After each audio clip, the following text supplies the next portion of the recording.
alright, mate, calm down. I'll have this last one and I'll be on my way. Getting a cub on because he called last orders half an hour ago. Beware the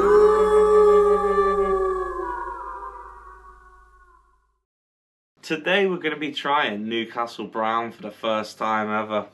I've never ever had this ale before, but I've seen it, obviously, like, I've seen it all throughout my life, my adult life. Every time I've been down the ale section or the alcoholic section of supermarkets and stuff, this is one of them bottles that always catches your eye. But I've never been drawn towards it in the sense of, I really want to drink that. Until recently, well, I say recently, it's probably the past few years where I've been more accustomed to venturing away from, like, the typical lagers, your Fosters, your Carlsberg, Budweisers, even like Stella, stuff like that. I've been through them all and I didn't realise, but what I must have been doing for all them years is trying to search for an acquired flavour or a taste that I didn't know existed, but it was out there.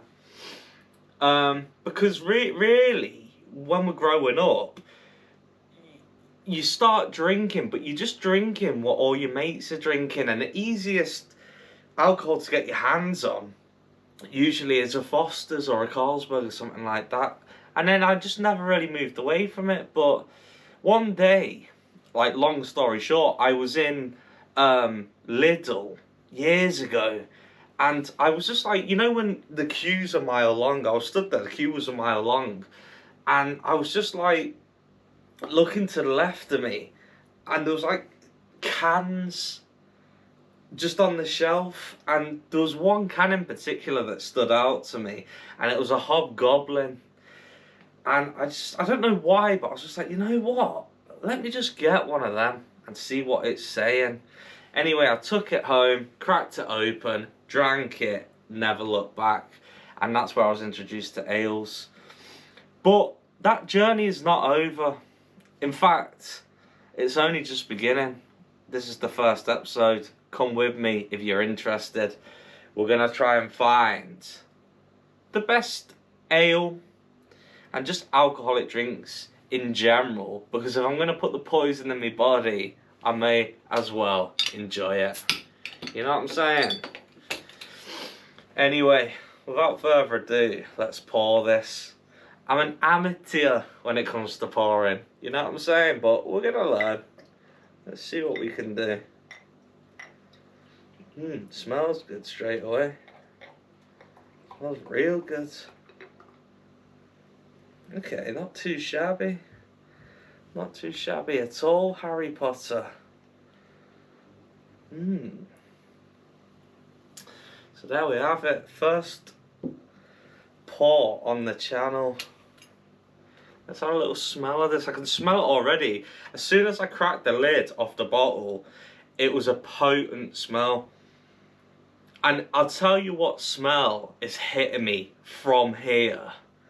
Shandy. But not like shandy out of a can. Like, what are them shandies called? That you get like with a chippy. You know, where they have like a dandelion and burdock and then like a shandy next to it. Not one of them. This is like when you're a kid and you make your own, like with a Foster's and a bit of lemonade. That's what I'm smelling. Yeah.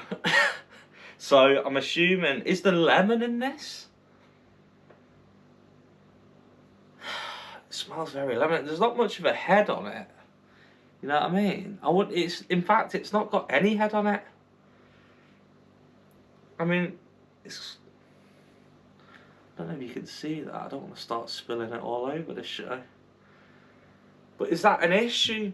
I don't really know about ales, you know what I'm saying? Like, I've been doing a bit of research recently on, it was like the 60s when beer, they say it was taken over, but we'll get into that on another episode, you know what I'm saying, when I'm a bit more equipped. But let's just try this for now. Cheers, guys. That's shandy.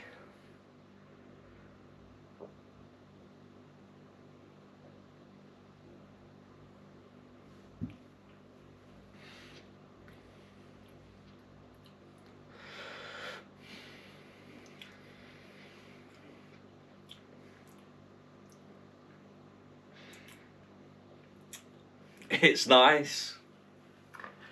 It's not what I was expecting it to be. All these years I've looked at this bottle on the shelves, and that is not the flavour that I was expecting to come from that ale. But it is very nice. What am I getting? I'm getting like a shandy. It's very sweet. I can feel it, like warming up my chest. You know what I'm saying? Like I can feel it warming up my chest, and it feels hella good. I can't lie. Let's go in again.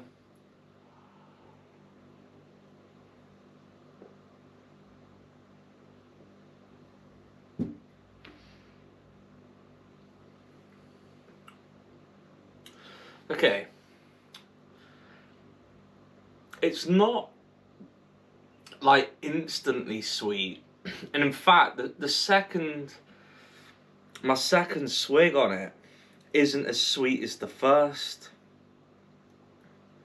Because my initial thought, as soon as I tasted it then, was, is this gonna be like you can only drink one? Because like with a shandy, you wouldn't keep going back to it and drinking it, you know what I'm saying? But after that second swig, it sort of went, I don't really know the terminology for it, but is it bitter? Is it a bit more bitter? Let me go. Yeah, it's like, it's not hitting me with an instant sweet, but then the sweet comes through like after. You know what I mean? It's really nice, actually. But like I say, I would, the closest thing I can compare it to is a shandy. Like, if you make a homemade shandy, that's what you're getting. But I've got a little bit of a history here. It's nothing major, and it's about the Newcastle Brown. Pardon me, god damn. So, Newcastle Brown Ale was first brewed in 1927. Wow, that's actually, what's that, 98 years ago? Yeah, if my maths serves me correctly, maths wasn't my strongest subject. I didn't really have a strong subject, in case you hadn't clocked on by now. Newcastle Brown Ale, first brewed in 1927 by Colonel James Porter in Newcastle upon Tyne, quickly became a northern icon. Designed to combine the best of pale and brown ales. It gained fame for its smooth, malty taste and distinctive clear bottle. Its Blue Star logo, introduced at its launch, holds symbolic meaning, originally representing the 5 founding breweries in Newcastle. No way. Is that what that means?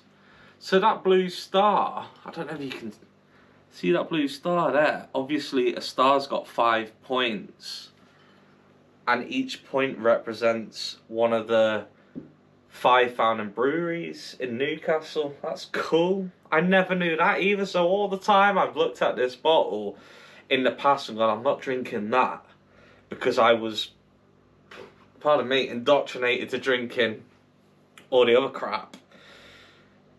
I didn't even know what that blue star meant. That's cool. What else have we got? The emblem became a proud badge of the city's industrial spirit and working class roots. So I suppose the working man would drink this after a hard day grafting, like I've been today, guys. Cheers if you have.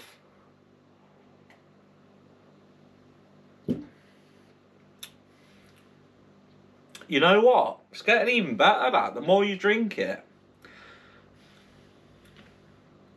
I'm getting like other flavours coming through.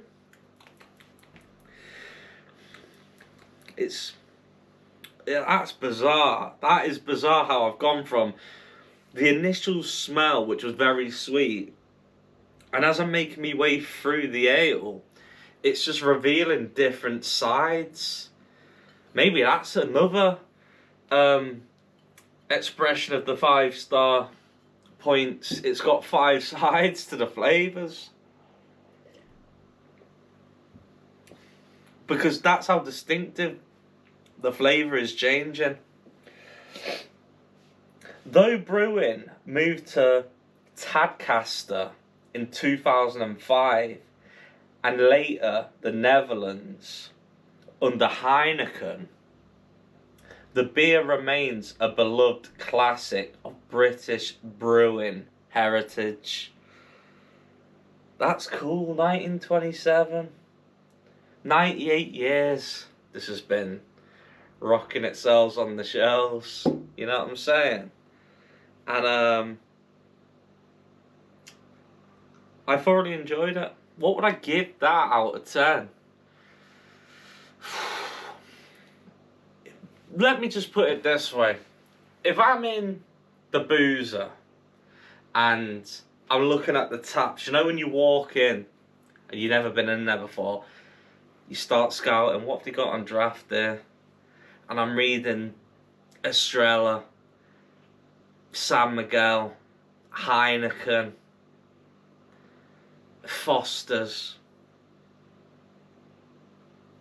Newcastle, Brown Ale.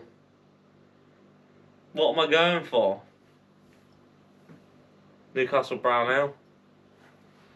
Legit. I'm putting that above all of them.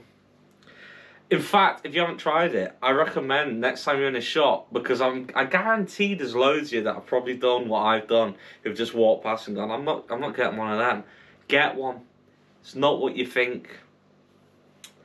But yeah, if you've enjoyed this video, in fact, I didn't even rate it, did I? It's gone to me nut already, so you know it's good. What? 4.7% ABV. That's not too bad. In fact, I'd say that's a pretty good sort of like level of alcohol volume, because you could nail a few of them, and it's not like over 5%, but it's not below 4. It's like 4.7. That's a nice healthy little number. Get a couple of them down, yeah. And like I say, it's not that sweet, so pardon me, it's not gonna be sickly. You know what I mean? Like, don't get me wrong. You could probably have maybe 3, 4. Did he even do this on draft? Next time I'm in a boozer, I'll have a look. But either way, I'm going to give that a 7.5 out of 10. You know what I'm saying? It's pretty decent score. If you've enjoyed this episode, there's going to be plenty more. This is the first one. Welcome to the Slaughtered Lamb, a pub I built myself. Like the video, leave a comment if you tried this before. Subscribe to the channel, and remember, beware of the moon. Beware the moon.